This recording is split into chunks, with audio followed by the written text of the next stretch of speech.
Welcome to another edition of the Willy Bragg Show. I'm your host, Willy Bragg, and today we have here with us Michael Yoder. How are you doing today? Doing fine, thank you, and thank you for having me on. Oh, absolutely. I think the last time you were here, I had a birthday live stream last week, but you were here on my 56th birthday live stream. Yeah, yeah. I was let's see. I was 55, ready to turn 56 last year, and I was 56, ready to turn 57. Last week, it was because I'm always off on Tuesday, so and my birthday was on Thursday, but I did it a couple of days early. That's what happened. Last year, it was because my birthday was on Wednesday, and it happened to be on Ash Wednesday, and that would have been a little odd. Yeah. So yeah, just drinking it up with ashes on my forehead. Woohoo! That would have been weird. So, but so I decided to do it a day early. So, and it was nice seeing you and Bill Stodden last year. And last week had a couple of people my live stream, and I kind of want to do that kind of yearly because I just think it's kind of fun to have like a group of people on and just just kind of chill and just relax and not let it be like gloomy politics and all of that. Yeah, that's a good idea. Yeah, let it be fun sometime. In other words, exactly. Yeah. Yeah, I do around Christmas too. I'm trying to do that throughout the year and all, so liven things up. Yeah, I missed this year your birthday live stream because that particular day I just had multiple things happening all day. That was the day of our primary election here in Texas.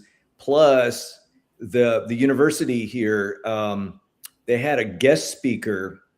And they wanted me to meet with the guest speaker over at the university, and it's a series. They have a couple of lectures a year where the biggest bank in Laredo, where I am, they sponsor these lectures, and they wanted me to meet with the speaker because we have similar research interests, and I couldn't say no. So.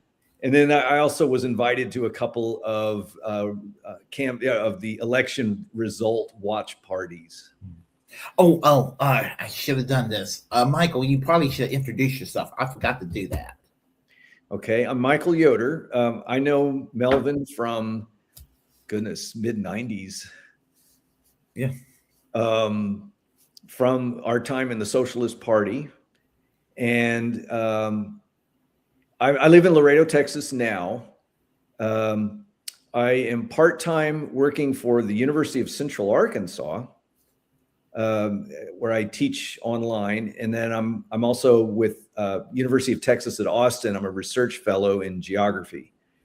So I'm in Laredo just because of life circumstances. I got married and 10 years ago, and my wife needed to be in Laredo for her, for family reasons. And I'm able to work from anywhere. I'm one of those lucky ones that can work online.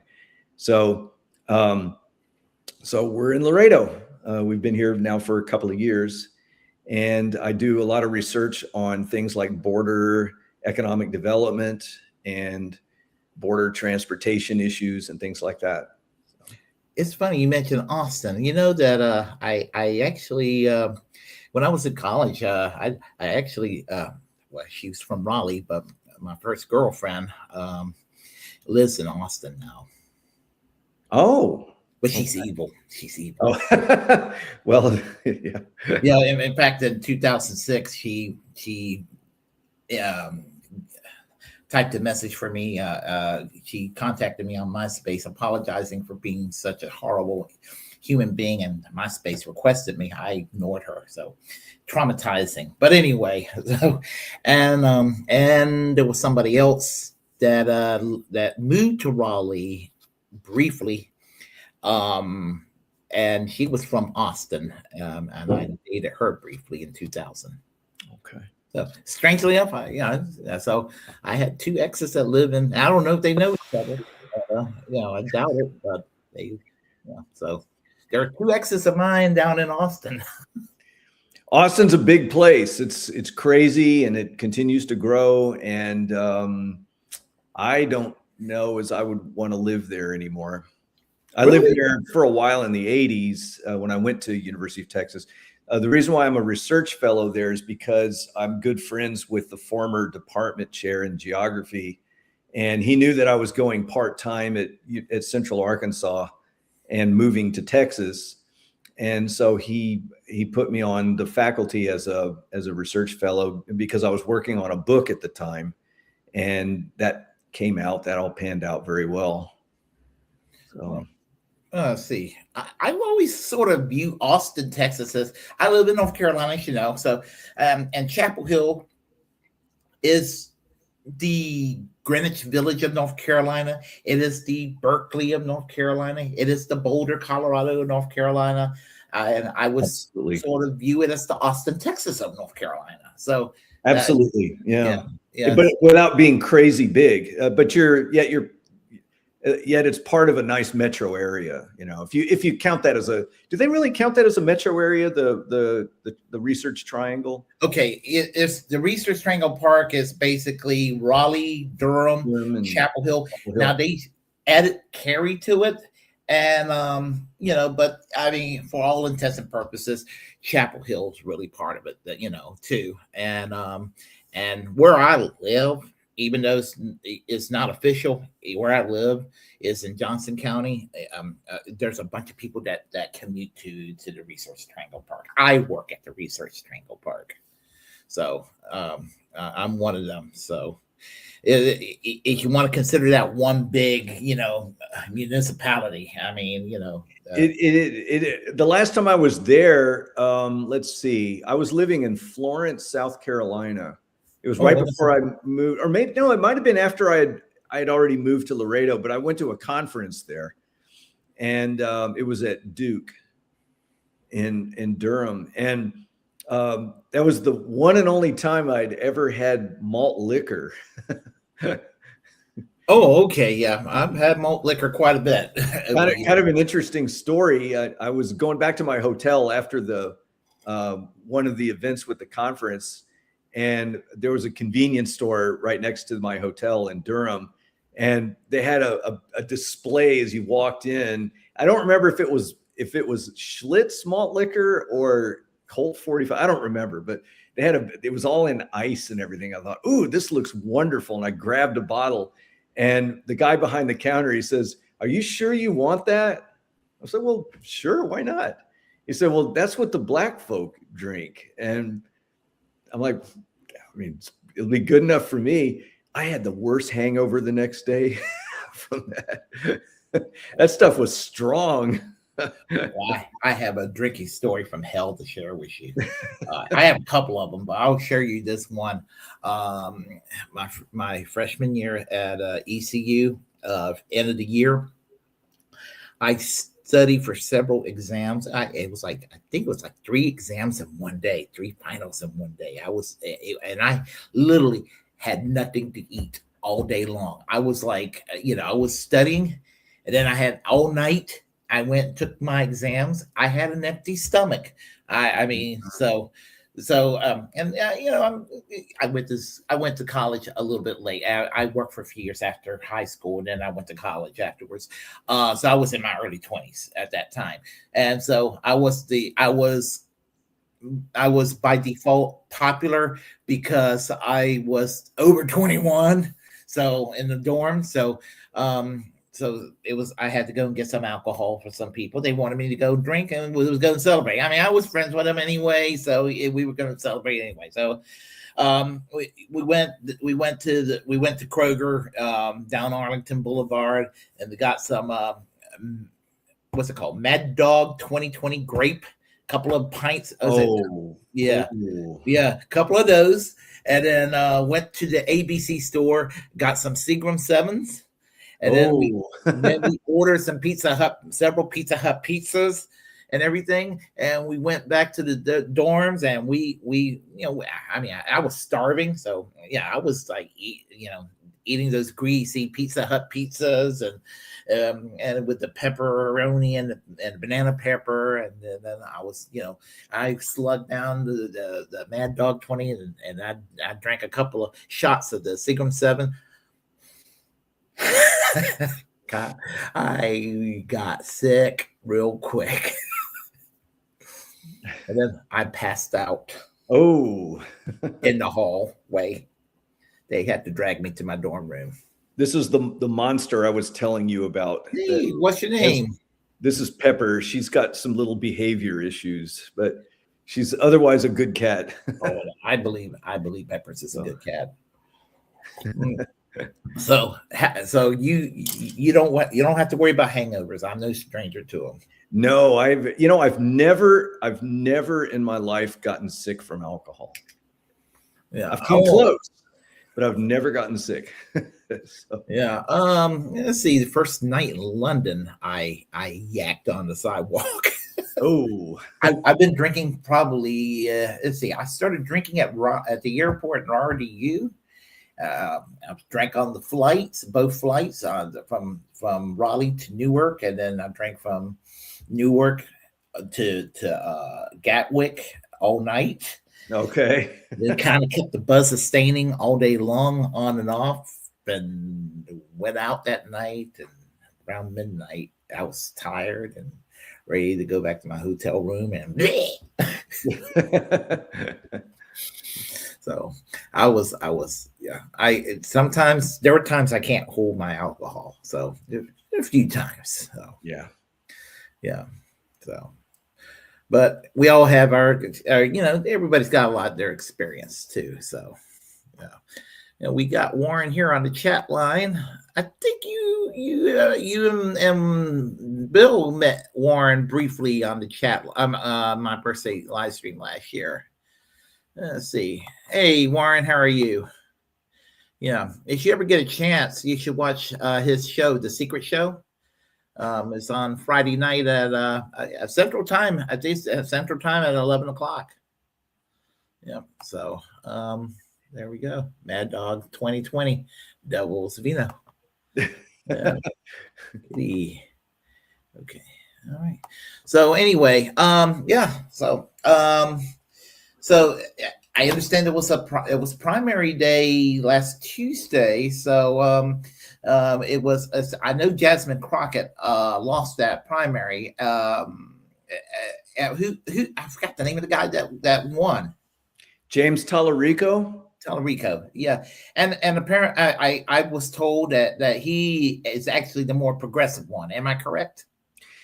I wouldn't say that. I wouldn't say that at all. I would just say he's the more transformative. He's got a unique message and demeanor about him that I've never seen anything like this in politics, because he actually he is progressive, but he kind of he sort of parlays the message as part of his faith. Like, he's always talking about his faith, and his faith teaches him how we should be treating each other. And it's like, okay, I wonder if there are some people listening to that, some people who are Christian and maybe are, I don't know, easily caught up in the kind of selfishness, for lack of a better word, that the MAGA thing is all about, and the divisiveness and demonizing people and things like that the MAGA thing is all about. And he shows us that you can be a Christian and not do that. It's funny you mentioned that, because Dwight and I have talked about this, because there's like I guess you could say, a psychology in our culture that there's a lot of if you ask a lot of people who describe themselves as atheists, some of them are not necessarily atheists. It's just it's almost like a political label, that because the religious right has kind of controlled the political discourse as sort of like a reaction, and then those who are evangelical, you kind of know where their political leanings are and everything like that, and so there's that perspective and everything. So yeah, yeah, and with the Christian nationalism that takes place today, I was just thinking that I thought that was gone away with during the Bush Cheney years. I thought that was kind of like, on the outskis. Well, yeah, because Pat Buchanan sort of revived that, and then that didn't go anywhere. And I thought, oh, good, we're done with that. But then it just comes rearing its ugly head again. And I have a lot of opinions about that. But going back to James Tallarico, he is equally disgusted by the Christian nationalism. He thinks that those, even though he himself is a pastor. Well, I did not know that. Yeah, Tallarico is I want to say is he Presbyterian? I don't remember now. I know his father was a Baptist preacher, I think. But he says he explains very well how the Christian nationalism is really not very authentically Christian. I think I'm just going to go out on a limb here, and this is something I don't really get to talk about this very much. But if you look at Donald Trump and the way that he portrays himself as being kind of the leader of the Christian nationalists, and all, like, for example, this thing on say abortion, right? Yeah, he delivered. He got rid of. Yes, he did. He got rid of abortion. But I would bet my next 3 months' pay that at some point in his life, Donald Trump had to pressure a woman or a girl or something to have an abortion. I just know it. I also think he doesn't give a shit about the issue, but I think you're right. He just wants the power. He'll go to whatever group he can get that will be loyal to him, and he'll take up their cause. Yeah. And as long as it's sticking it to the libs or whatever, sticking it to the progressives, he'll do it. Yeah, and that's okay. I don't want to make it sound like I was ever pro-Trump, because I was never pro-Trump. But during the first Trump presidency, when you compare his first presidency to the current presidency, I would say that from 2017 to 2021, he governed slightly to the left of George W. Bush. But today's Donald Trump makes George W. Bush look like Max Blumenthal from the gray zone by comparison. I mean, he's gone so far to the right at this point. Yeah, and I completely agree. There's a big difference between the first term and the second term. And you got a paycheck. I mean, the first term. Well, right. And, there you can actually name some good things he did in the first term. Not that it's enough to bring him above an F, a grade of F as a president, but there were some good things. He got the vaccine going for COVID. The rollout was disastrous, but he got us USMCA. I thought that was an improvement over NAFTA, because it at least at least brought in some minimum pay for example, the automotive industry. They had to average out at least $15 an hour.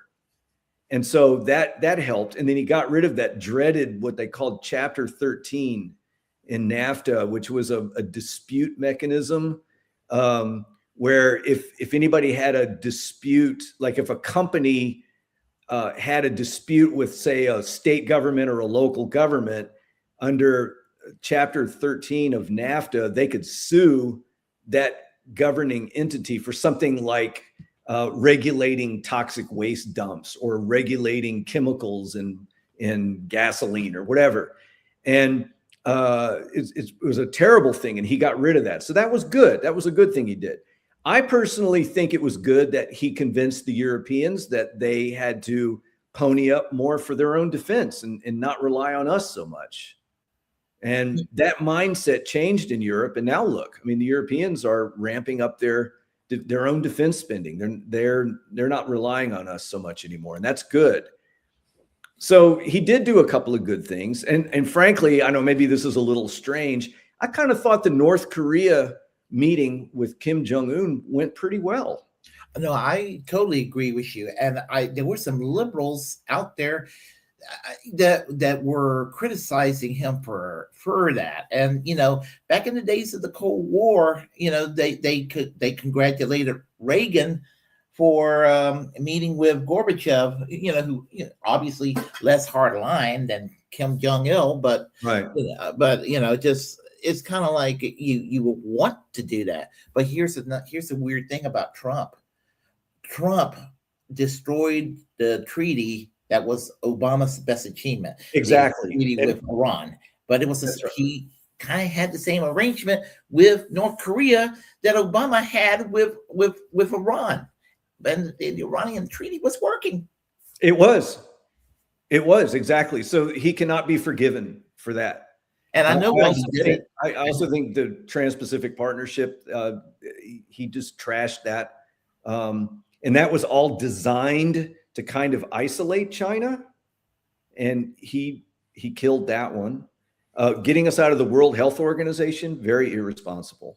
Yeah. Now I have a theory about pulling out of the Iran treaty, the peace treaty. I think that he knew it was working, and I think for several reasons he pulled out. One, he wanted to virtue signal. It was basically a fuck you to Obama to appease the bulk of his base. I think that's right. And then on the foreign policy side of the situation, there were two factions of the Republican Party he wanted to appease. He wanted to appease the John Bolton secular neocons, the Bush Cheney types out there. But he also wanted to go and appease the John Hagees, Pat Robertson, factions of the Republican Party, the what they call dispensationalist types, the ones that wants to go, and the ones who are wanting to see Iran and Israel toss rockets at each other, right? Getting what they want at this point, but they're trying to trigger this, the rapture, what have you. I mean, it's insane. It is insane what's I'm seeing happen. They're literally trying to end civilization. Right. And that's who he was trying to appease right there. Right. And then he also he got us out of the Paris Climate Agreement. And that was absolutely extremely irresponsible. Yeah, absolutely. Yeah. So that's why he gets an F even in his first term. The second term, I mean, the only good thing that's happened is what was it? Something happened the other day. Oh, he announced an apprenticeship program. That sounds pretty good. So there's monies available for people to get apprenticeships, say, instead of going to college, and that could ramp up things like the services, the trades, and even some manufacturing. And amen to that. I mean, as a college professor, I'm the first to admit that not everybody is cut out for college, but everybody needs some sort of, training, improvement, et cetera. They got to keep, human resources going. And so that's a good thing. I'm still Venezuela. I think the jury is still out on that one because he didn't actually disrupt the whole country. He just got rid of one person. And if it smooths things over, then fine. I think it's too early to tell. It's still a violation of international law, though. True. That is true. Yeah. But in the long run, the ramifications of that, if this new leader in Venezuela can, sort of open up to having elections and fair elections and all that, because Maduro was clearly, those elections were rigged. He was a bad guy. Like I say, it could very well be that it'll all turn out to be crap. But for now, I'm withholding an opinion until I see how it turns out. My take on Venezuela is this: it's not necessarily my socialism. I'm going to make that clear. It isn't my socialism per se, but I think that politics is generally corrupt in Latin America as it is. The opposition is corrupt, and if Maduro is corrupt, so is the opposition. That's going to be my It's take. true. It's true. And they've done some genuinely good things in Venezuela. There's some questionable things about Venezuela too, and I'm not one to sit there that just because an entity opposes the U.S. that I'm going to go embrace. I know there are people like that out there. Yeah, I don't play that game. yeah, but I'm with you. Yeah, that's as childish as if America is taking this position, I'm going to embrace America, right or wrong. That's both positions are kind of childish. Yeah, But I agree. yeah, but what I'm saying though, if that's a bad thing he's done, because snatching a leader in another country or murdering the Ayatollah Khomeini, honestly, again, my position is Iranian government. I'm not Iranian, but if I live in Iran, if I'm the same person here as I would be in Iran, I probably would not want the government of Iran, but I'm not calling for a U.S. style regime change, because the problems we got with Iran today is a result of regime change going back to 1953. Exactly. Yeah. Exactly. Yeah. And if I want a regime change, the regime change I want is to wave a magic wand, bring back Mohammed Mossadegh from the dead, and have him become president of prime minister of Iran again. Right. Yeah. So, but and I have to go and tell people about this thing, and tell people, and people tell me, well, the Shah, everything was better under the Shah until the Ayatollah Khomeini came in 1979. But the dirty little secret was that the Ayatollah Khomeini, the original one, he was a supporter of the Shah originally. Now that I did not know. Yeah. Okay. Yeah. And then he was exiled. I knew he was exiled. Yeah. They had, I don't know what, probably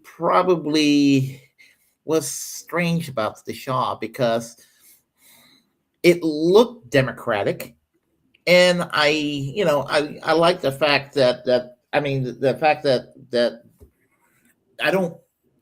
I like people living freely, but it looks like they were living free at gunpoint, if that makes any sense. Right.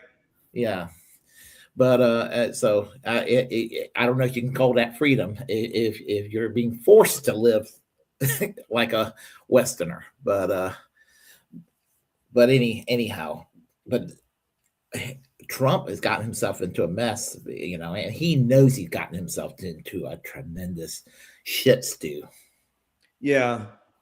And I think he'll be looking for any kind of an off ramp that he can get when petroleum prices just get ridiculous. Mm-hmm. Oh, do you hear that somebody in Israel worse than Netanyahu is gone? Ben-Gvir. Oh. Yeah. His home got droned, I believe, yesterday.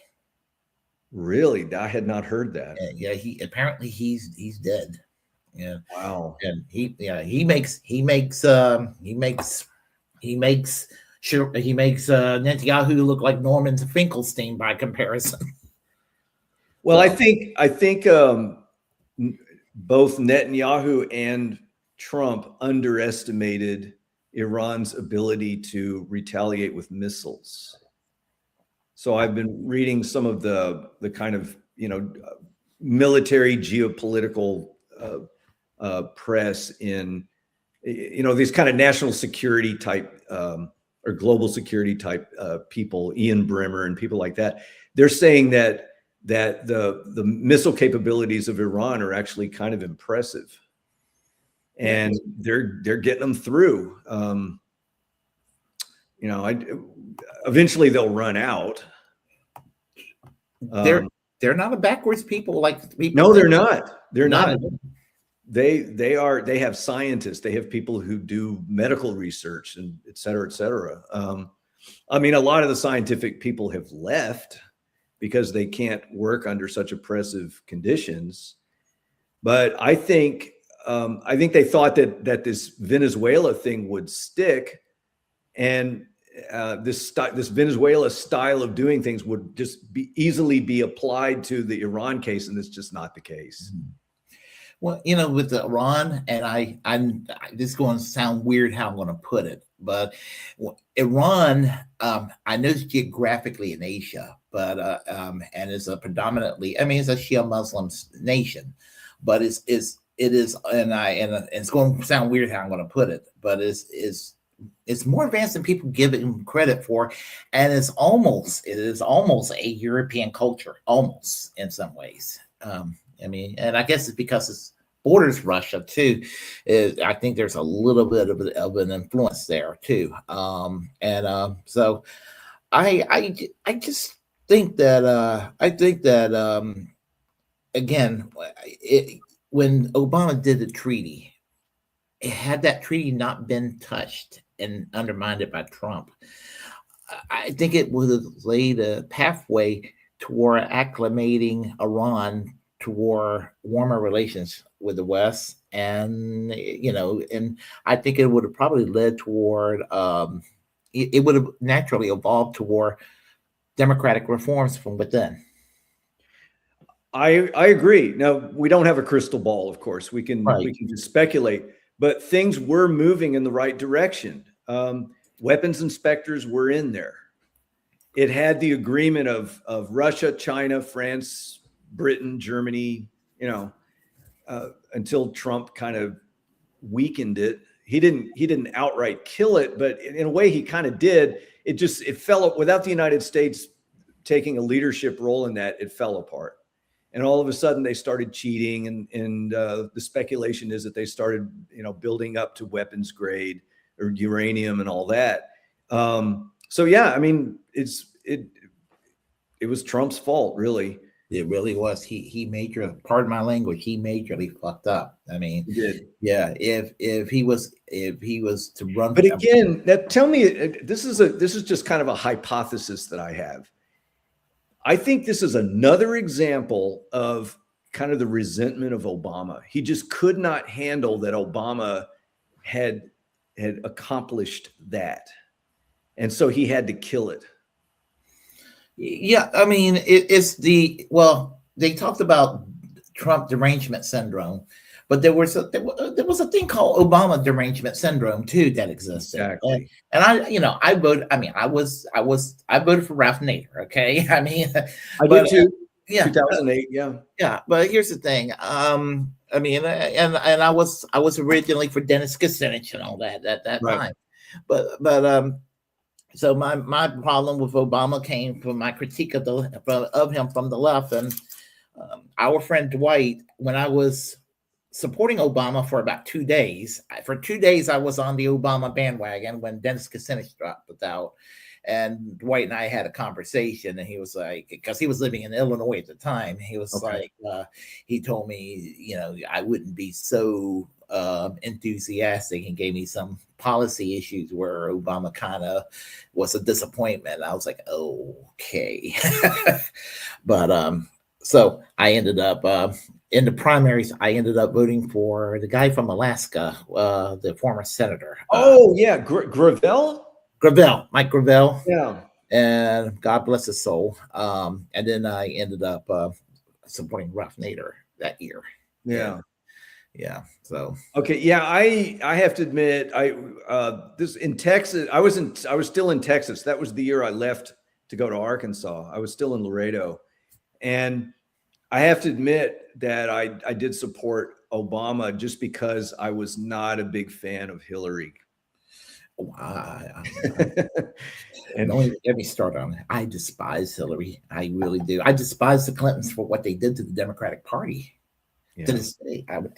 And I will never forgive Hillary Clinton on many grounds for what she did to Bernie in 2016, and for me losing quite a number of friends because of the 2016 election. I have been blamed for Trump winning because not only because I voted for Jill Stein in 2016, but also because I supported Bernie over Hillary in the primaries. I got a bunch of crap for that too. Because in Texas that year, for whatever reason, and I don't think they've ever done this ever since, it was not just a primary, it was also a caucus. So you could do the primary, and then optionally you could stick around at your polling place at a particular time. I think it was like 6 p.m. or something like that. You could go back to your precinct and you could caucus for whoever. And then the only ones left were Obama and Hillary. And I was standing in the Obama line, and there were people in the Hillary line that were looking at me with just these mean looks like, how dare you? And, you know, I'm just sort of like, hey, I think he's the better person, really. Now, Obama's better than Hillary Clinton. I still say that today. Yeah.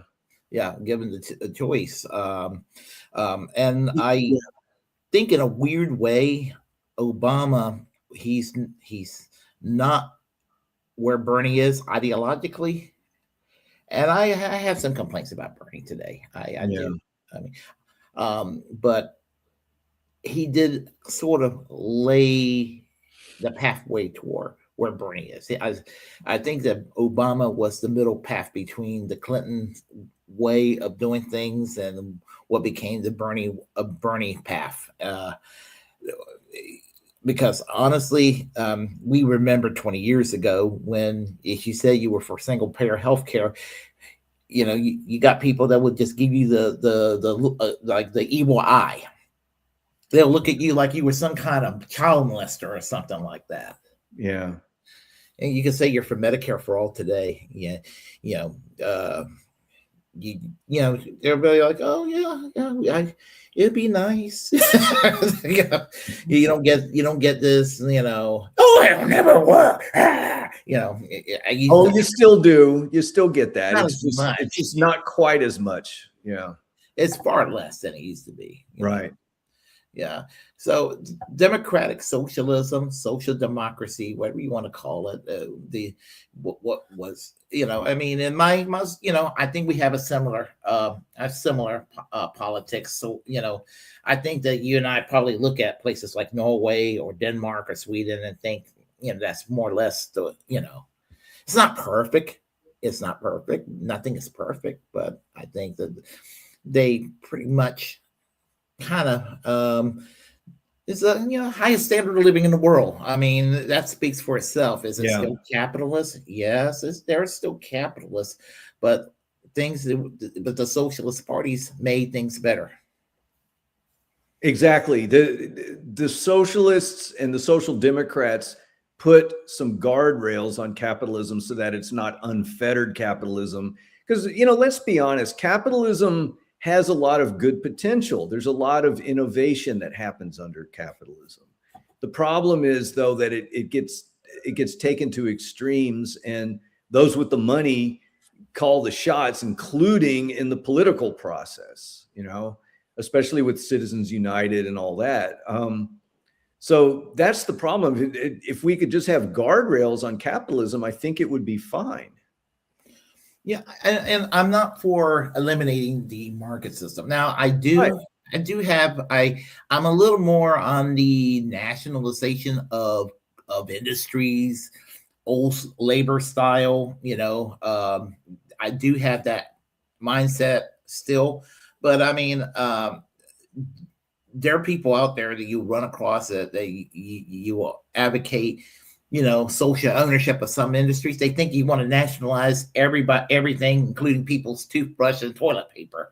I'm like, no, just a kind of essential industries, right? Like strategically important industries. Yeah, I mean, you know, as I said, I mean, I think, like, for example, I mean, when it comes to healthcare, I have gotten very militant on the healthcare because it's like they have the health industry and the politicians, the insurance companies and the pharmaceuticals, they have done everything they could to fight against the United States becoming a normal country. And it's so frustrating. And the politicians, even the people who are for Medicare for all, are too scared when there's a chance to fight for it. They get cold feet. And there's always a backup plan that they said they're going to be for, and then they make that promise for the backup plan, and then they never get even to that backup plan. Does that make any sense? Yeah. And then they talk about vague things like access and everything like that, and it's and then nothing ever gets done. There's still this narrative out there that things would be rationed, under a government-run, healthcare plan, and I mean, long wait times and all this kind of stuff. Well, but don't we have that now? I mean, aren't things rationed now?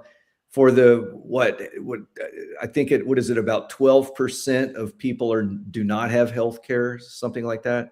Even though with the Affordable Care Act, a whole lot of people all of a sudden got health care. There's still, it may not be as high as 12%, but you still have people that don't have it. And even under the current system, if everybody had insurance, there are times, I mean, I've got very good insurance. I started on Medicare. So, but I mean, there are times when I have to wait where, you have to wait 6 weeks to get an appointment. Yep. Yeah. Under my health plan, it's not the health plan itself, but I mean, the health plan is not controversial, but I have psoriasis of the skin, and I went, I thought I could survive without using the medication. And I got to the point where I couldn't anymore. And so I decided to go to the dermatologist and get an appointment. And I couldn't get the appointment right away. There was a long waiting list. I had to wait like several months. Right. Yeah. I couldn't just do it like a week and a half or something like that. And they were like, I'm sorry, and so that's a waiting list under the current system. So, But I still do not understand why or how the attempt to go to a single payer system in Vermont failed.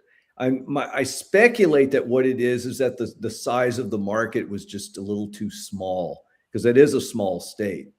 I mean, that's a state that only has one member of the House of Representatives. I think that they probably spend some money to undermine the system. Yeah, I don't know. I don't know. It's a shame it didn't work. For a while, I'd heard that Gavin Newsom was going to try something similar in California, and just do it like through the Obamacare exchange. And I don't know what the status of that is right now, but the speculation was that it would work better because it's a bigger state. It's a bigger market, and it could happen. I guess the closest that we've come to it would be in Washington State, right? With Cascade Care. Maybe Hawaii. I know Hawaii was the first state. Hawaii in 1974 had, they were the ones that it was the first state that became a universal healthcare state.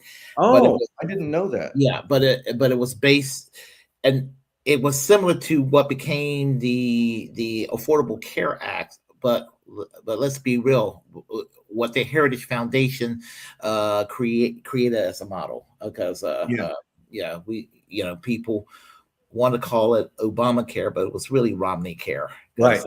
Yeah, and just people, and I used to trigger the Republicans when they were like so opposed to Obamacare. I say, you mean Romney Care?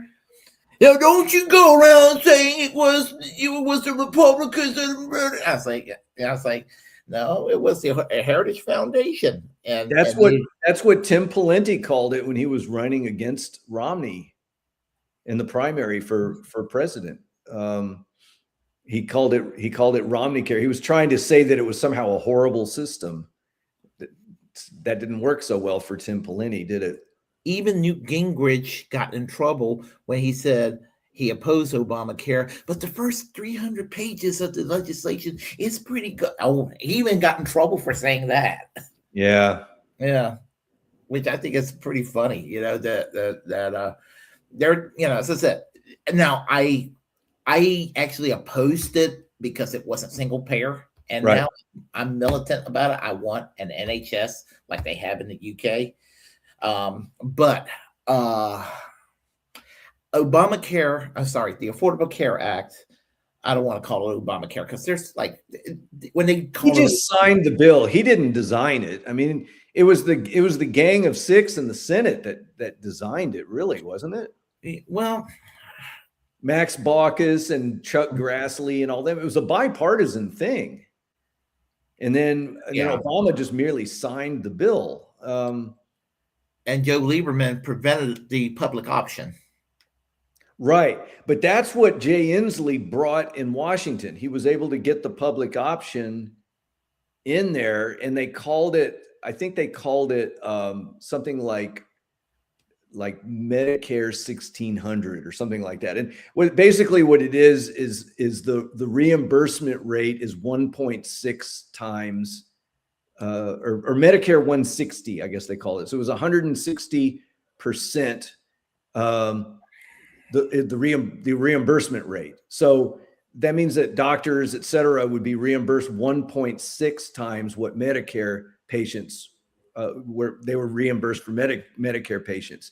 And that was kind of the agreement that everybody worked on, with the stipulation that it would go down each year, that it would become 1.4 times and then 1.2 times. And eventually there would be parity between Medicare and the public option.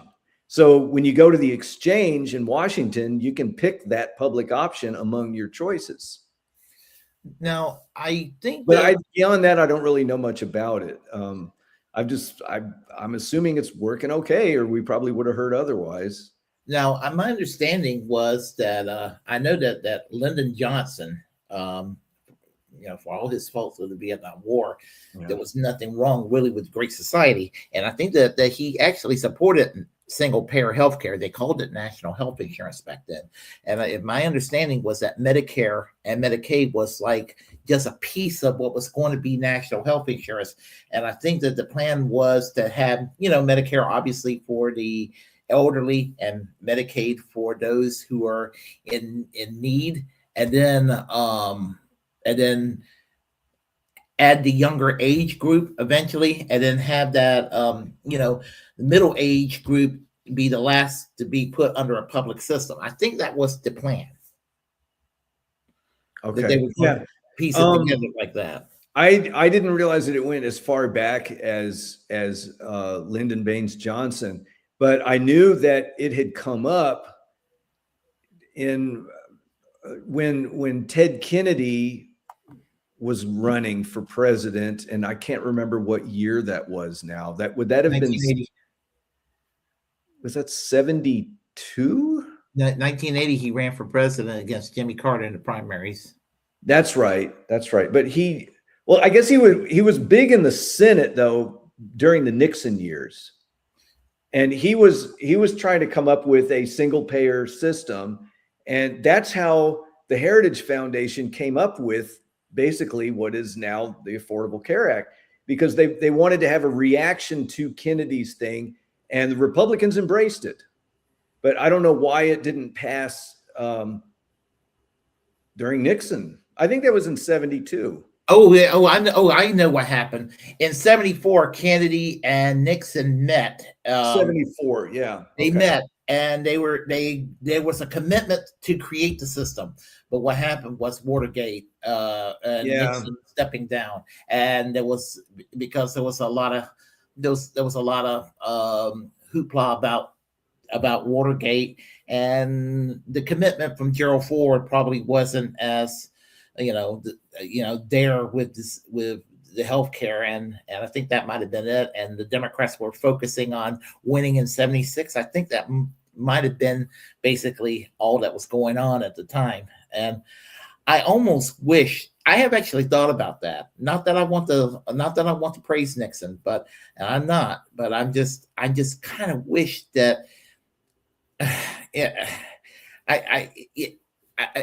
There's a part of me that almost wish he would have gotten away with it, in the sense that with Watergate, in the sense that since it happened, if he would have gotten away with it, since they talked about healthcare, maybe they could have worked on that healthcare, and we'd be better off today with the healthcare. Yeah, we would have been 25 years or a quarter of a century ahead of the game, right? Yeah, because we didn't get back to it until until Obama was president, and he had a significant Democrat majority in the legislature to get it through.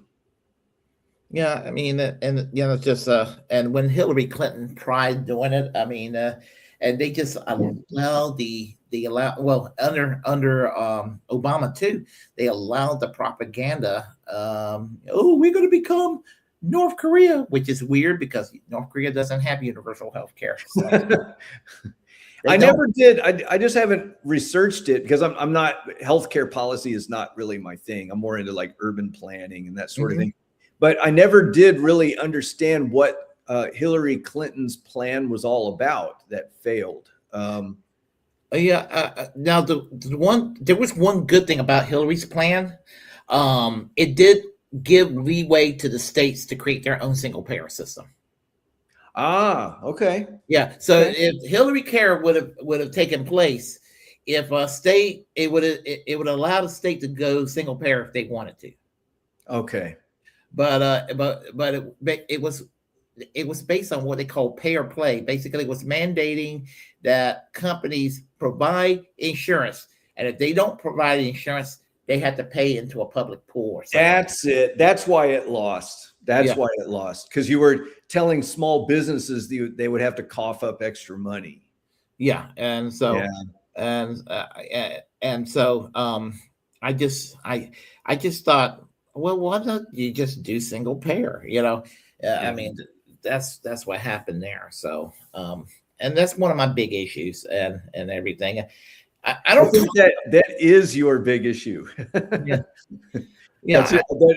For what I know of you, that's probably your number one issue.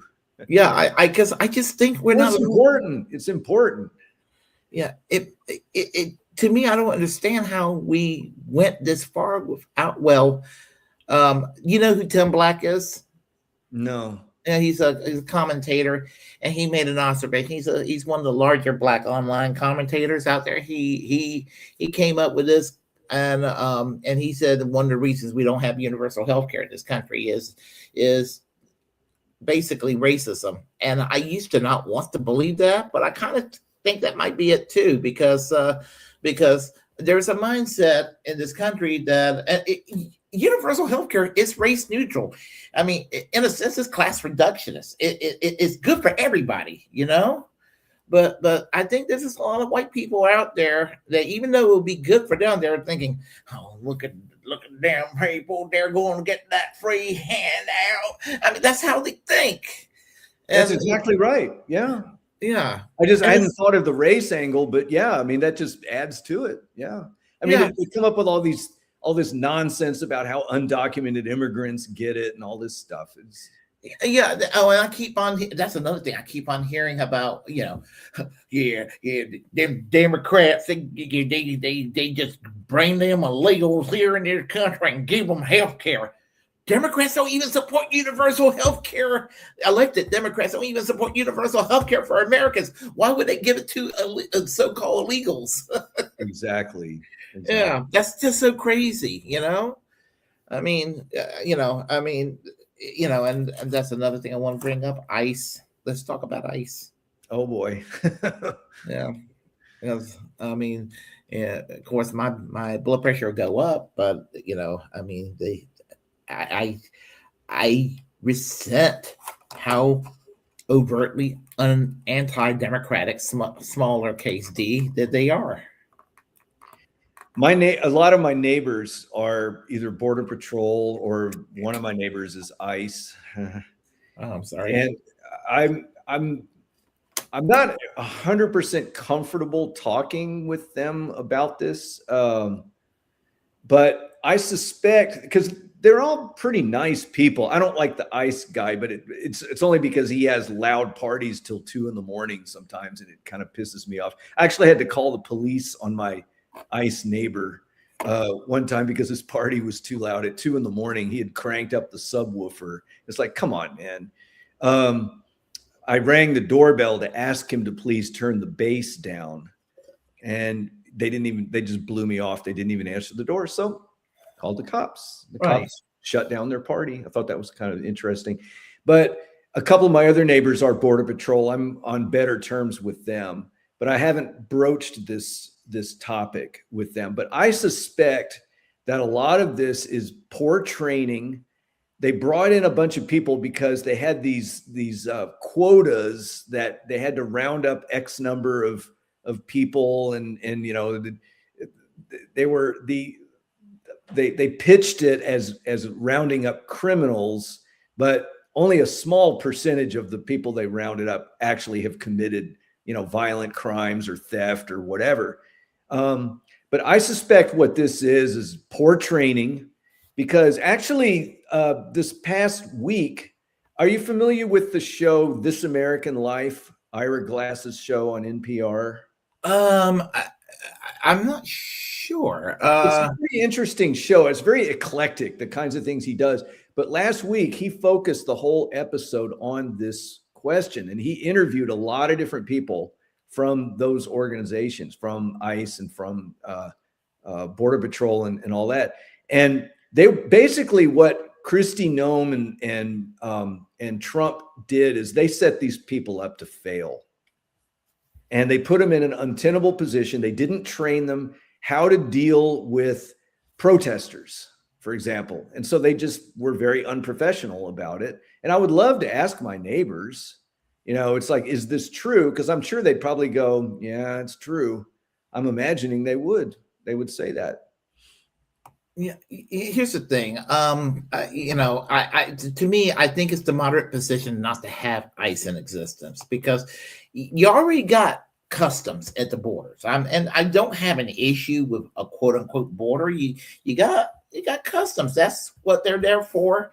There's nothing wrong with you know, just having your basic, you know, checkpoints and all of that. Exactly. I mean, there's nothing bigoted or anything. All countries got borders, and they everybody exactly. Yeah.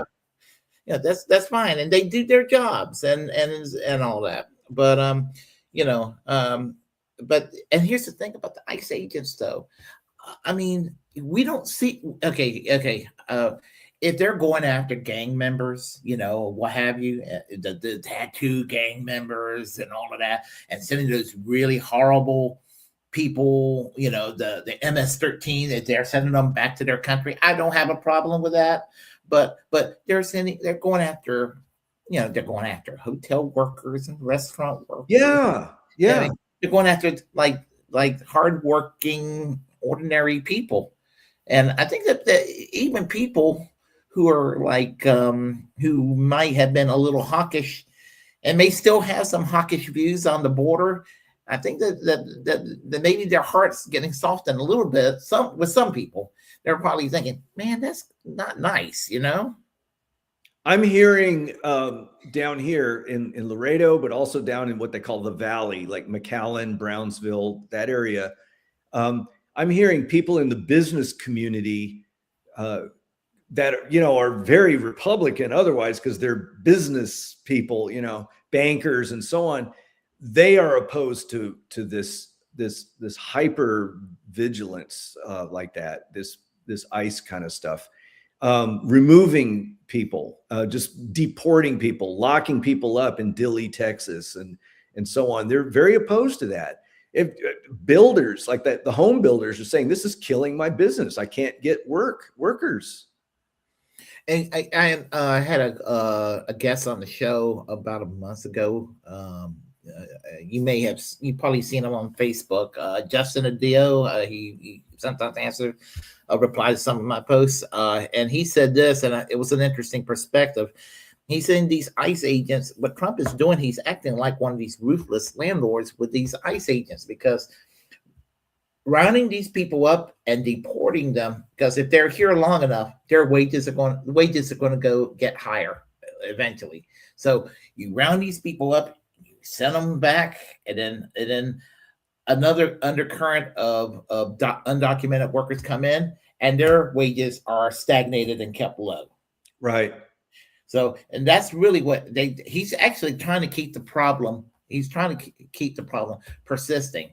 And this is what I said this to somebody who's kind of harsh on the border, that that you may not even notice today. You may not notice tomorrow.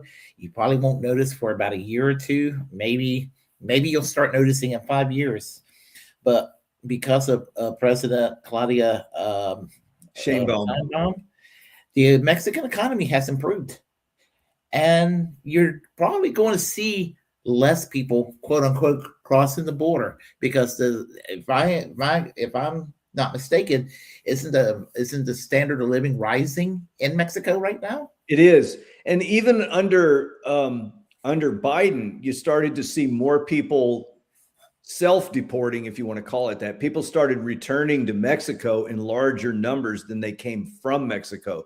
So a lot of the immigrants that were coming, asylum seekers and so on, they were from, Guatemala, Honduras, Venezuela, Haiti, not from Mexico. But people have actually been moving back to Mexico in larger numbers than they're moving here. But you know what? Go ahead. Sorry. I was going to say, though, that it kind of segues into what I think is a very important policy. And I have to give a shout out to George W. Bush for this. George W. Bush called for comprehensive immigration reform until his party pushed back and he had to kind of walk away from it. But comprehensive immigration reform is the way to go. You had mentioned Tallarico before. One of his little things on the campaign trail is he says that our border should be like our front porch. We have a welcome mat, but we have a lock on the door. And I think that's kind of clever. It's like, okay. And so he's advocating for comprehensive immigration reform. I advocate for comprehensive immigration reform. We need it. We're an aging society. But part of this thing with funding Social Security and all that is because we are an aging population and we're living longer. And we absolutely need more workers in all kinds of fields, elderly care, construction, a lot of the things that these immigrants are well trained to do. They're just kind of naturally good at those kinds of things. We need that. And so if you look at that the percentage of the population that's foreign born, and you think of the time period in American history when we had a lot of immigration, I'm talking like before World War I and all that, the percentage of the population that was foreign born back then was a lot higher than it is now. So we're not being overrun by immigrants at all, by any stretch of the imagination. They can come here and be, as long as they follow the laws, if we have community policing and all that, where the police personnel know their neighbors and all that, our crime rates have been going down, and including among immigrant groups. Immigrants actually have lower crime rates. I have no fear. It's just this whole MAGA project is just one failure after another, and just one contradiction after another. And there's a lot of them are scared because it's really stupid how scared they are because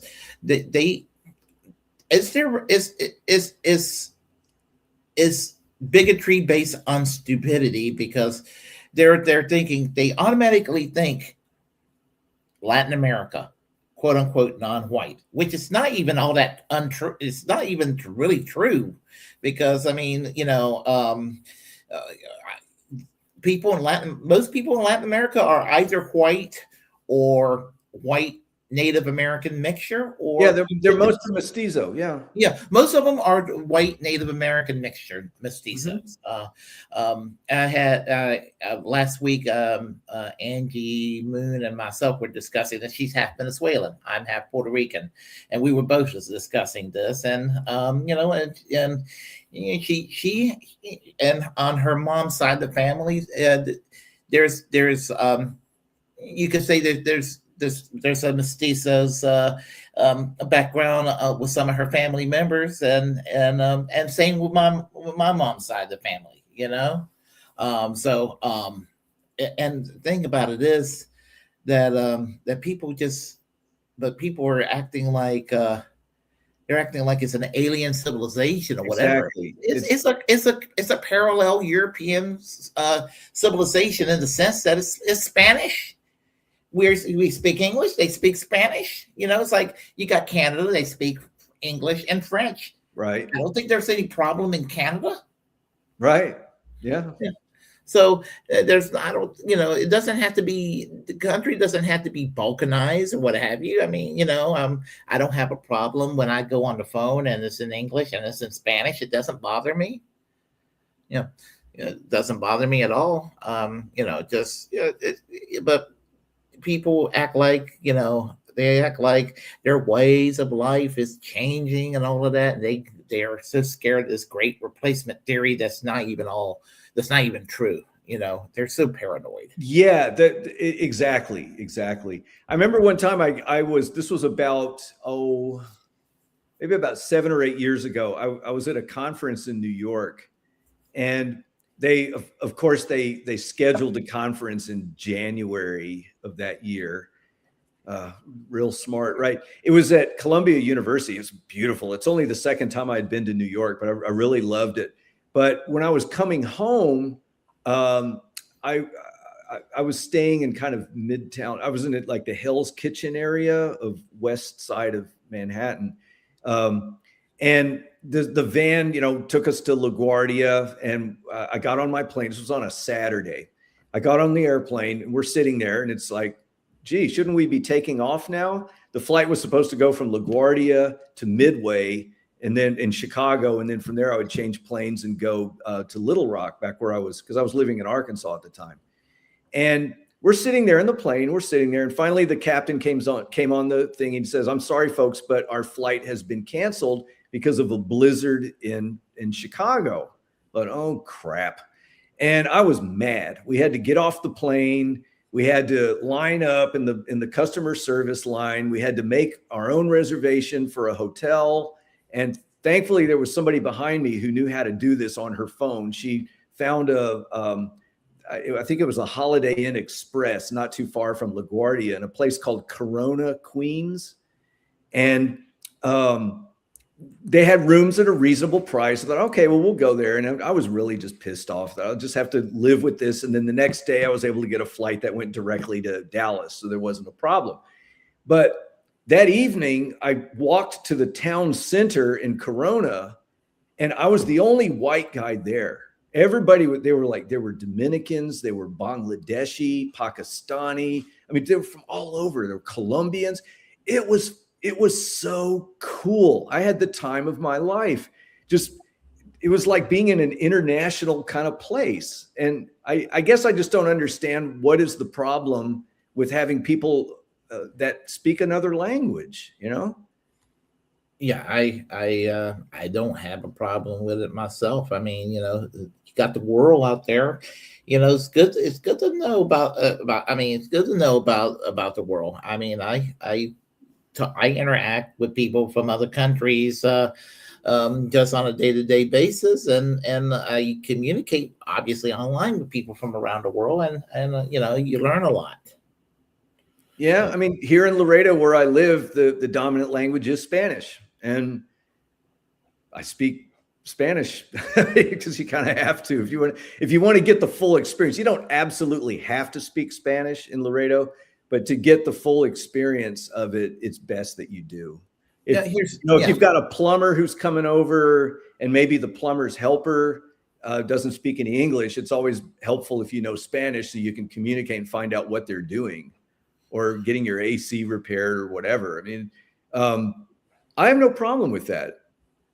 My telephone, when I got a new iPhone, because my area code is 956, they just assumed it was going to be Spanish. So my phone is configured in Spanish. I don't care. It's fine with me. Yeah, I have a former, and I want to make this clear, a former friend at college, and he became kind of a well-known person. He's well known in political circles.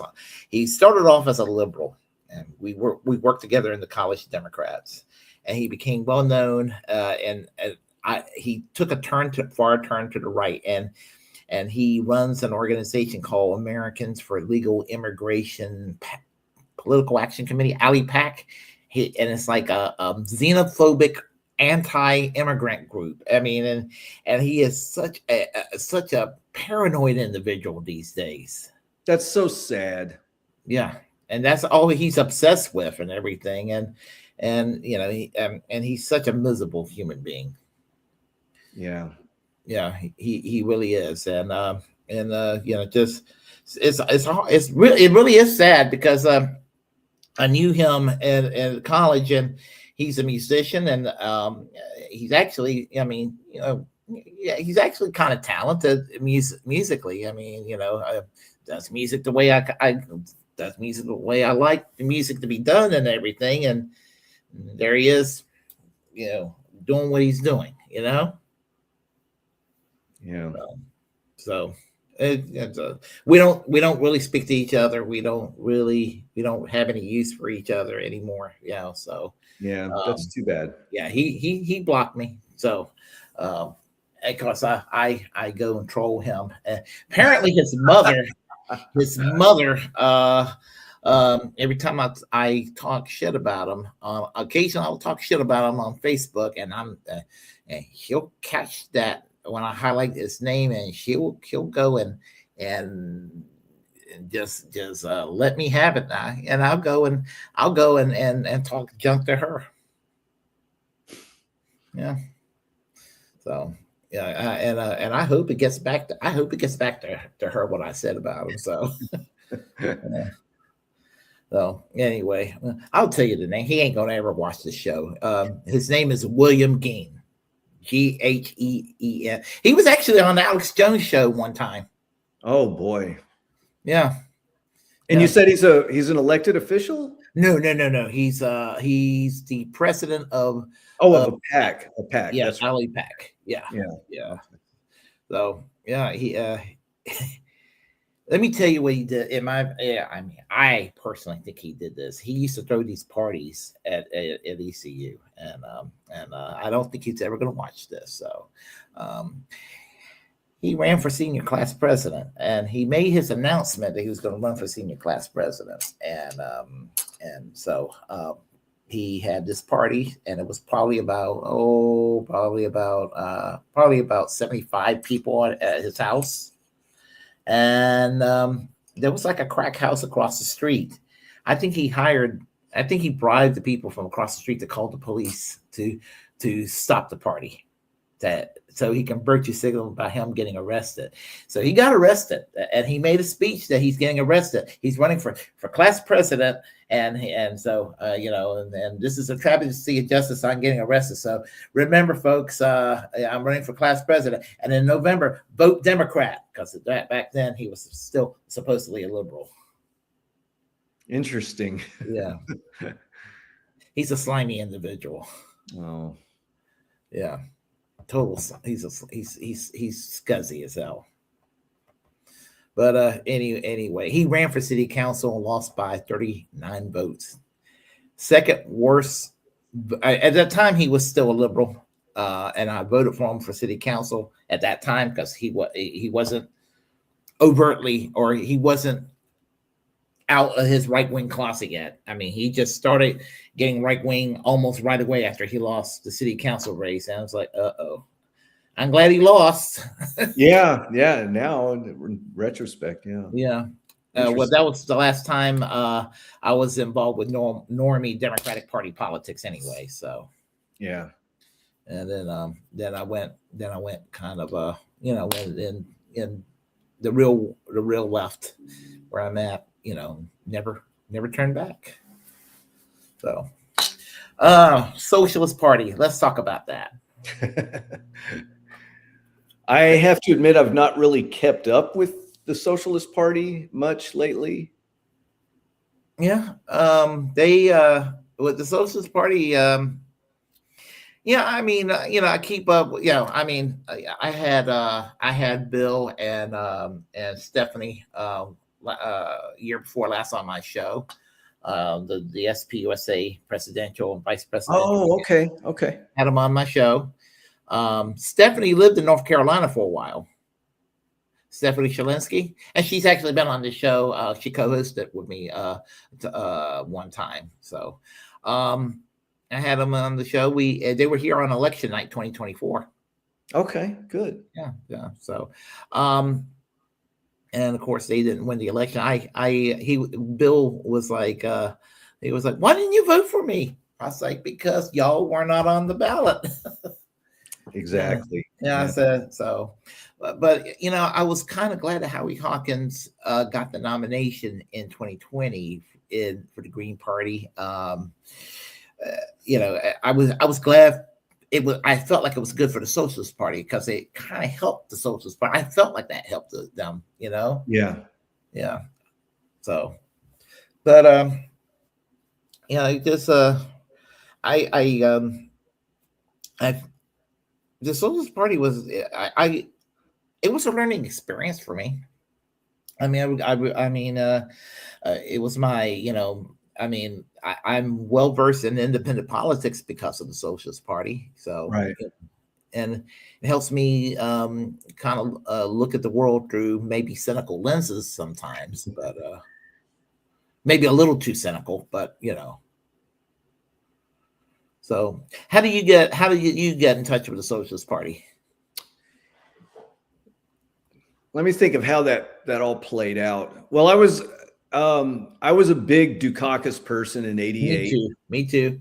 In fact, I was in South Carolina at the time. I was working on my master's degree, and they had caucuses back in those days. And I actually was an elected delegate from my precinct for Michael Dukakis. That was my first vote, by the way. Oh, cool. Okay.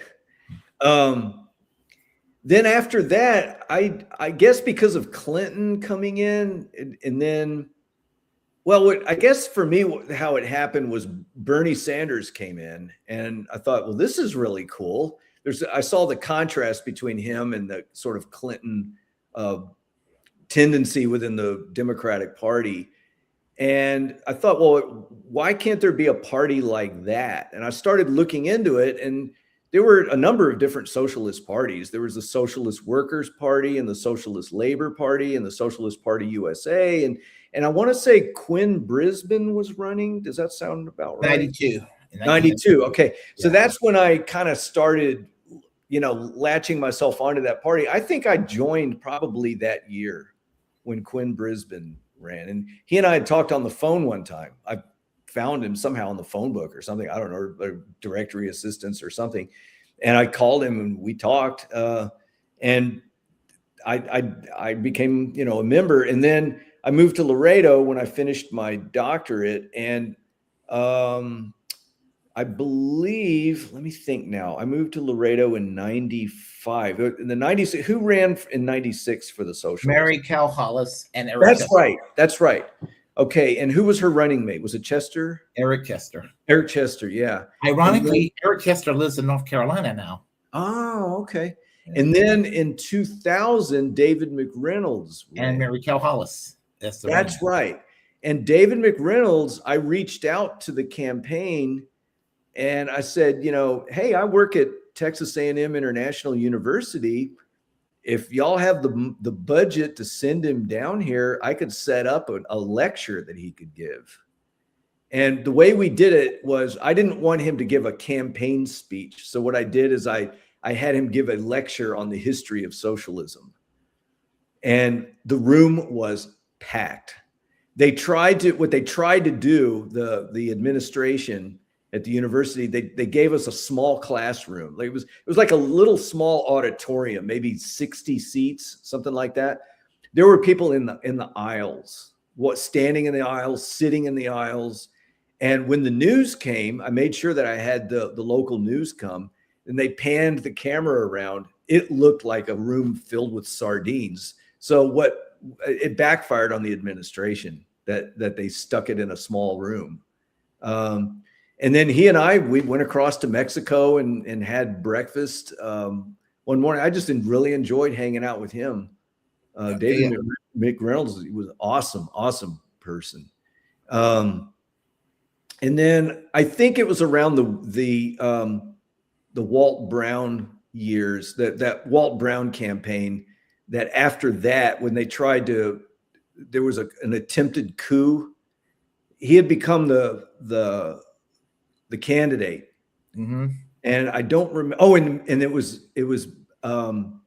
Mary Alice Herbert. I want to say Mal was Herbert. yes. And she came to Laredo. I had her do the same thing that McReynolds did. She came to Laredo and she gave a talk, and she stayed at my place. And I could hear her with the door closed. She was mounting a coup to get rid of Walt Brown. It's so sad because she I seemed didn't like a appreciate lady. that was happening from my condo in Laredo. She was in the spare bedroom. She spent all of this time in there talking to somebody named like Peter Diamondstone or something like that. And they were planning this thing, and I was just so turned off. And It's that's so sad because she seemed like a sweet lady too. You know? Yeah. But just the fact that they would do that, I was very soured by the whole thing. Yeah. Let's see. Dukakis. I voted for Dukakis in 1988. I was 19 years old. I worked on the Clinton Gore campaign when I was at my sophomore year. Yeah, my sophomore year at ECU. I worked on the Clinton campaign. I was in my early 20s. I was like 23 years old. And that time I worked on the Clinton Gore campaign. I met Bill Clinton. I met Al Gore. They weren't my first choice, but Bill Clinton was not my first choice in the primary. And who was I? I was supporting. I think I supported Tom Harkin. Then I got behind Jerry Brown. That was I voted for Jerry Brown. Yeah. And then I got behind Bill Clinton because Ronald Reagan, George Herbert Walker Bush. Yeah. So anyway, I was like, Bill Clinton's not perfect, but he'll do something. Well, the first 2 years didn't really do anything. So, and I went to the library at East Carolina, and I was a subscriber to the New Republic magazine, and remember that magazine? Mm-hmm. Yeah, and Michael Kinsley was the editor, but at the time, but when he stepped down, the new editor, I forgot who it was, the magazine just like overnight started going downhill. Like it just went so freaking centrist, like flat and centrist. It just sounded so DLC sounding in this talk. It was like it's Joe Lieberman was the editor of the magazine or something. That's what it just sounded like. It just sounded like Joe Lieberman wrote every article. And I was just like, this is just garbage. So I started checking out magazines in the library, and I discovered a Progressive magazine, and I was like, oh, this is even better than when Michael Kinsley was the editor. So, and this is like, well, at my language, my alley, and I look at some of the old Progressives. There were articles by David McReynolds in there. Oh, yeah. So anyway, I checked the advertisement sections, and I saw two advertisements, one for the Red Pen from the Socialist Party of Pennsylvania and the Socialist magazine itself from the New York headquarters. And I contacted the Socialist Party and subscribed to the magazine. After reading one article, I joined the party in early 96, and tried to work on the Mary Cal Hollis campaign in 96, but wasn't able to get her on the ballot. I voted for Ralph Nader that year, but we were able to get David McReynolds on the ballot right in, and Walt Brown, we were able to get him on the ballot to write in. Yeah. We in Texas, everything was a write-in. Yeah. So I was very disgusted what they did to Walt Brown. They tried to make him out like he was some like anti-abortion zealot when he just said the first trimester, the way that Roe versus Wade, that's all he said, and their position was, as soon as they slip out of the womb, it was just, it just kind of like, that's just going to turn a lot of people off hearing that, Yeah. Just the way that, anyway, they were just trying to find a reason to get rid of him, and it didn't work. And he did well in that election because he was smarter than the rest of the party in a lot of ways. He went and contacted the states themselves and found little ways like pay a fee to get on the ballot, talk to the Natural Law Party of Michigan. He got on the ballot, did little things like that. And he was able to, I think he had 10,000 votes that year. Okay. Well, I was one of them. Yeah, so was I. Yeah.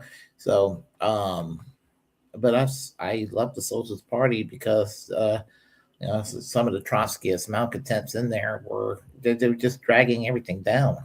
Yeah.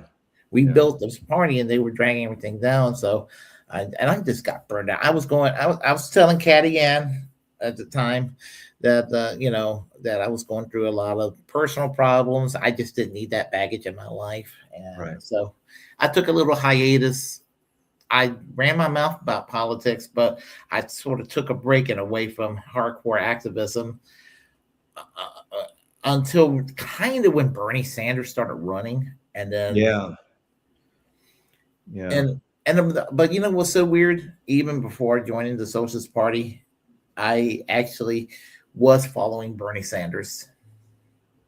I was too. Yeah, I knew. I remember when he got elected in 1990, and I was following him back then.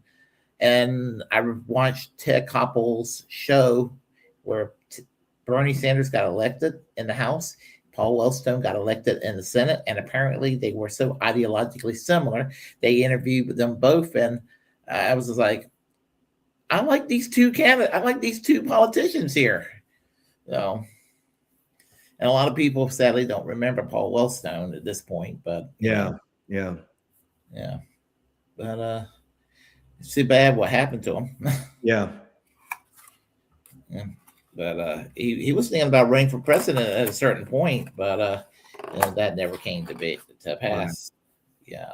So, but it's so bad. Too bad what happened with the Socialist Party USA and everything like that. But I don't know what's going to take to break through the two-party system. I don't see anything breaking the two-party system as long as we have the Electoral College. Yeah, I mean, and I and I'm not necessarily saying we have to get rid of that. I'm just because that would be a very daunting task to get rid of that, just for the reasons of having third parties. There just aren't enough people. I don't think there are quite enough people out there that are just clamoring for third party and fourth party and multiple party politics. But it sure would be nice if nothing else on the state level, if we did away with congressional, of course, this will never happen, but to do away with congressional districts and do proportional representation, there would at least be a shot at getting 2 or 3 socialists on there, but you might also end up with 2 or 3 Nazis on there too in the Congress. Slippery slope there. And right. So the system is just kind of rigged against independent and third parties. It's almost like you have to lump yourself onto one of the two parties if you're going to actually have the presidency. Now, it's possible to be an independent and be say in the Senate or the House of Representatives, because Bernie did that, and Angus King has done that. Lisa Murkowski sort of did that. Sort of. Yeah. In fact, I was impressed that she not only won as an independent, but you had to write her name in. And I think that was the first time she ran, right? And then after that, I think she just ran as a Republican. But there's a guy right now in Montana. I would love to ask Dwight what he knows about this. But did you hear the little shenanigans that happened over the weekend in Montana with the Senate race? No. Okay, so the incumbent is a guy named Daines. He's a Republican. And literally 8 minutes before the deadline for filing, he dropped out and a Trump-backed person replaced him to get in for the Republican thing. Mm-hmm. The Democrats, the reason they waited until the last minute is because the Democrats could have put up John Tester or Steve Bullock, and there was maybe one other that was kind of a well-known Democrat that could have made it actually in play. So what happened then is that this guy named Seth, and I don't remember his last name now. It's something like Seth Badnar or something like that. Starts with a B. He's now running. He's a Democrat, but he's running as an independent. And I think John Tester put him up to that. And I thought about sending $20 to his campaign or something, just because it's like, well, that now that with the Steve Daines out, there's an even worse person in there that's running in the Republican spot, an even more MAGA type person. And I'm sort of interested in how that works out. So if the Seth guy wins, there will be an independent from Montana in the Senate. Well, I mean, it happens every now and then. They will break through the system, and there was a time we had more than two parties. I mean, there was a time we Oh, worked. sure. Oh, yeah. Yeah. Yeah, like for example, I mean, like Minnesota, the Democratic Farmer Labor Party was a merger between the Democrats and the old Farmer Labor Party. That Right. I suspect that those were just running at the local and state levels, though. They merged for the purpose of running nationally then.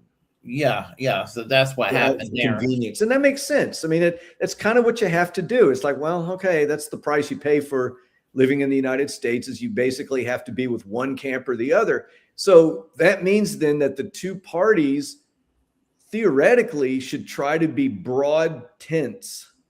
And the way I see the Republican Party right now is it's just too siloed into this MAGA thing, bashing immigrants and bashing DEI and just bashing and dividing. And the Democrats have an opportunity to kind of be a broad tent. And my own view is just maybe I'm because I'm just getting a little older. My practical side is outweighing my idealistic side.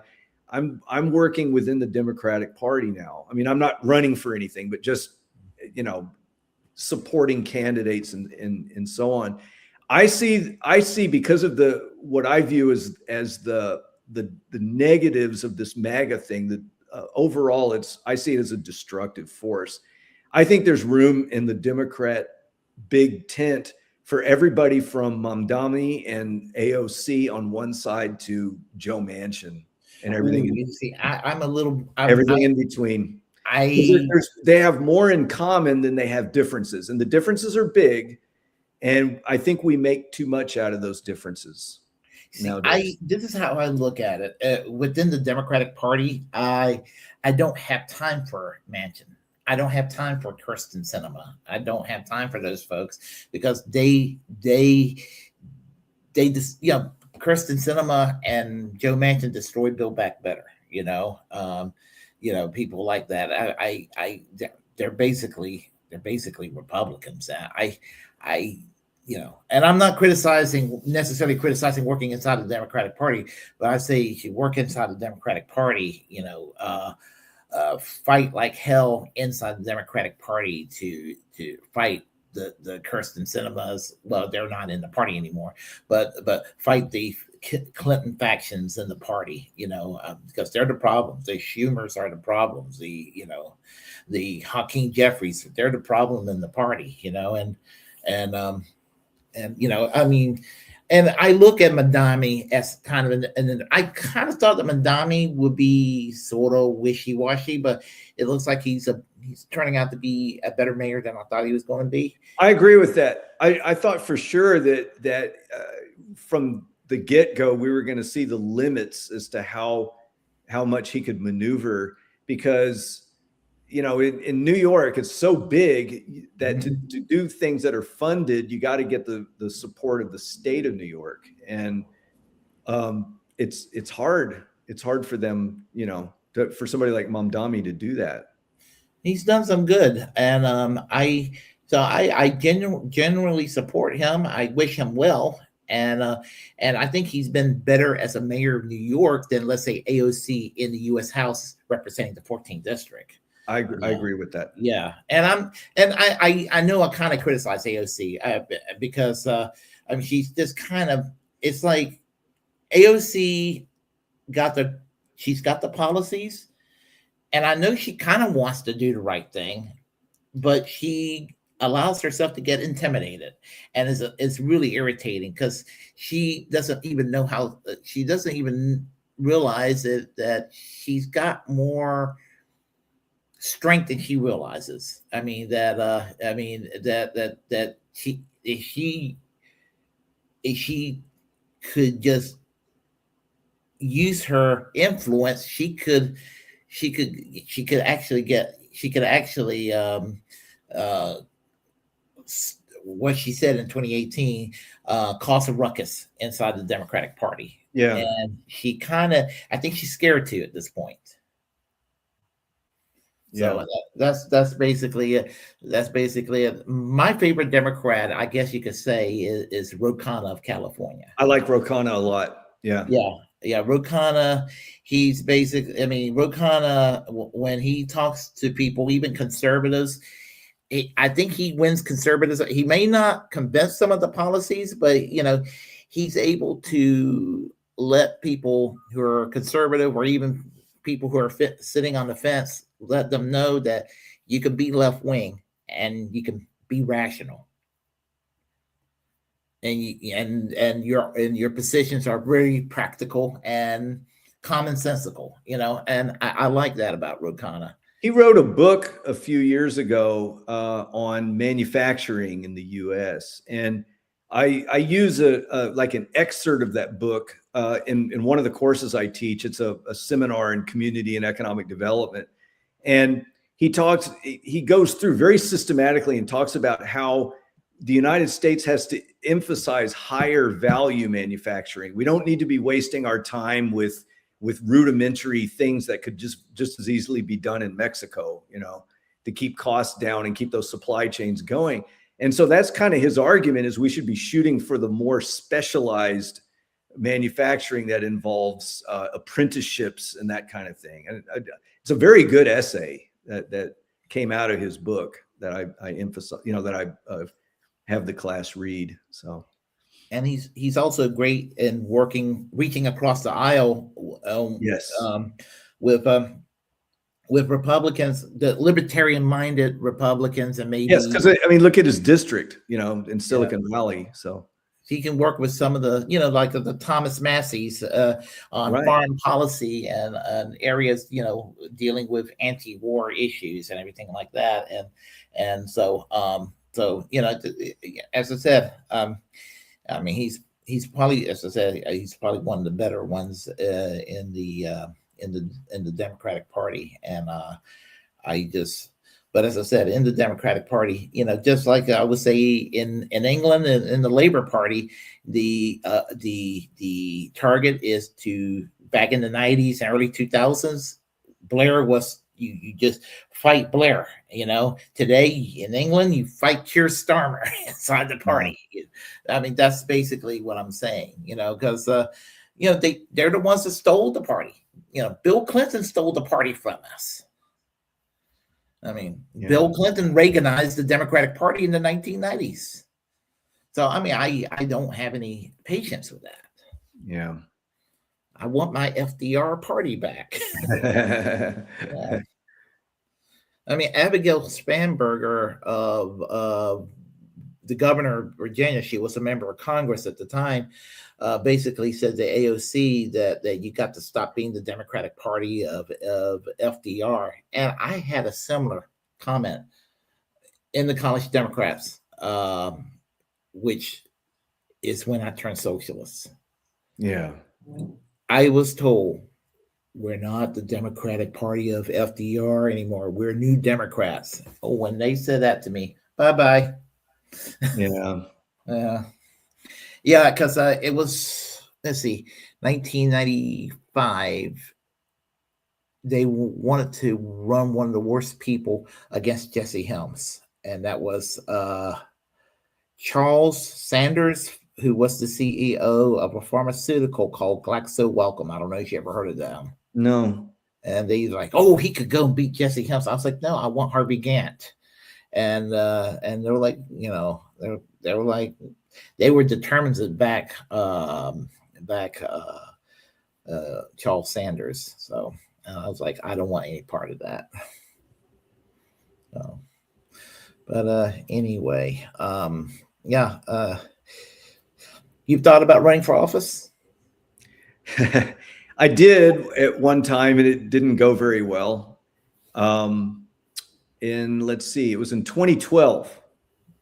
I Mhm. ran as a with the Green Party for county government. They in Arkansas they call it Justice of the Peace. In Texas we call it county commissioners.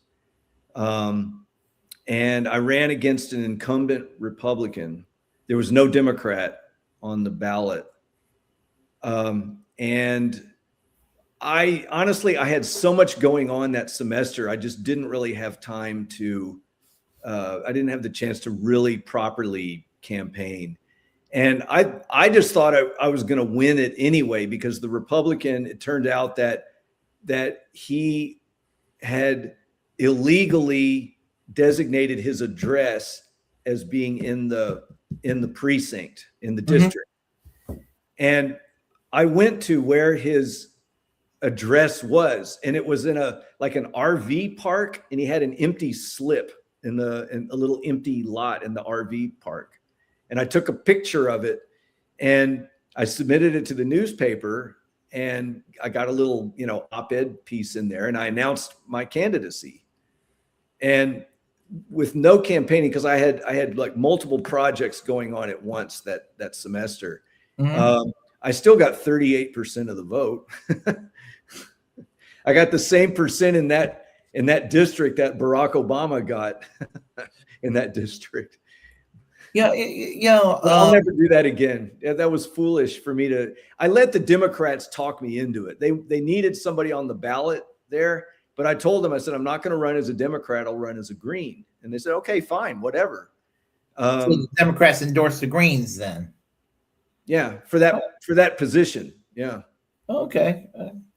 Yeah, that's interesting. I know that in San Francisco there was a Green candidate that possibly won, but the Democrats and the Republicans did whatever they could to. This is back in the late '90s to stop the Green Party candidate from becoming the mayor of San Francisco.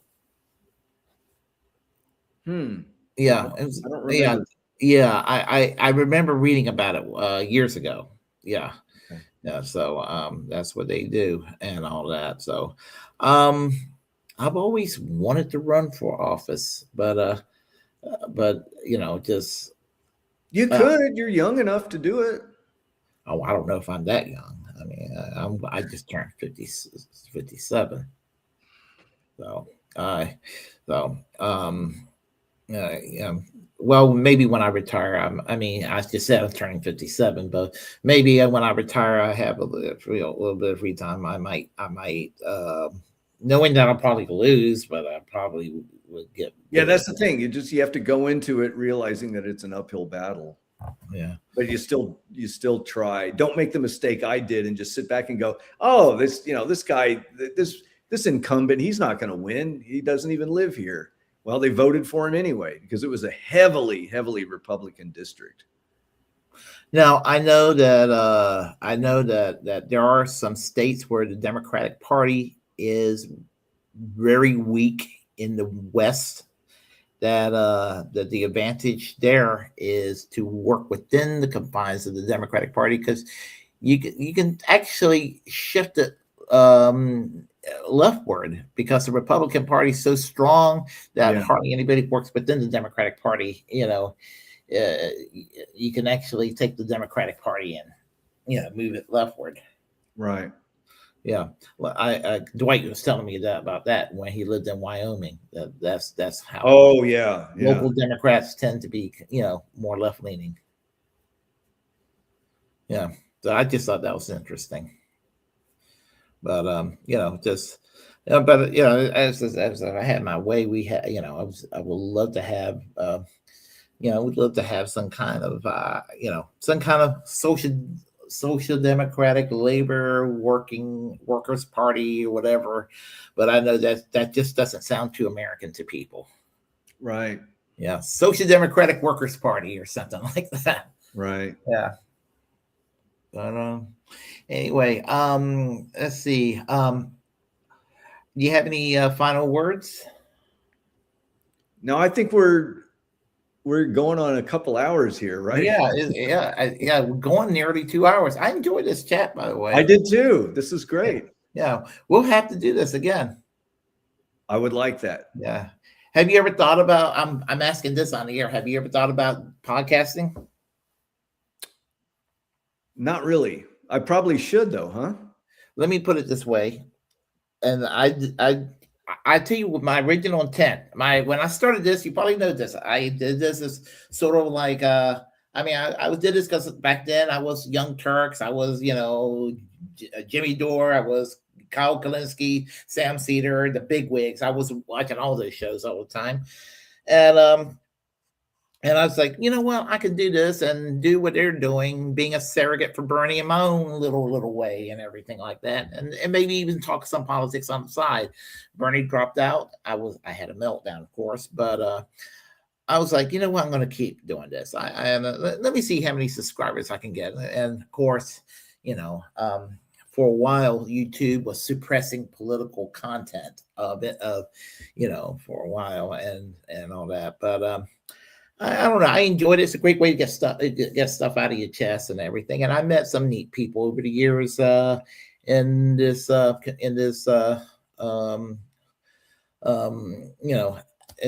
of work. And so yeah, I feel like it's kind of a crowded thing, and it would be I don't really know what angle I would do to break into it. So my way of doing things is I just continue to do research, and I'm working on a second book. I think that's kind of the way I'm going to tackle things. Yeah, as I said, I've interviewed some fairly well-known people over the years too. So it's been pretty damn neat. So I mean, I was like, I enjoy this. So I have been making a little bit less content lately because I just been like fatigued, tired. Yeah. But I got some plans for this channel. I've been trying to decide what I'm going to do with this channel since I got a little bit over 1,000 subs now, and so I'm going to try to do something with this channel to work it in my direction. So we'll see where it's going to lead and all that. Well, best wishes on that. So. Thank you. I appreciate it. Yeah. And have me on again. It will be fun. Yeah. We'll do this soon, hopefully. So and everyone, thank you for showing up this evening. And I was going to do a video tonight. I may do a video at 10 o'clock tonight. If I don't, I'm going to do it tomorrow because I haven't slept today. So okay. Yeah. I work graveyard shift. Right. So, yeah. So okay, everyone, if you want to stick around for a couple of moments when I sign off here, that's for me. Yeah, I'm talking about okay, you. Sure. Yeah. Everyone, if you like what you heard, please press like and comment and share. Feel free to spread the message about this channel. As the First Amendment absolutist, it's my duty to inform you to create your own platform and utilize it because we are, in fact, the muckrakers of our time. Reject corporate media. And remember, folks, subscribe to Willy Bragg Show. Free all political prisoners, free healthcare for all, free Palestine. Keep our First Amendment free. And most importantly, fuck ICE. So I always do that now these days. So y'all take care. See y'all next time. Bye-bye.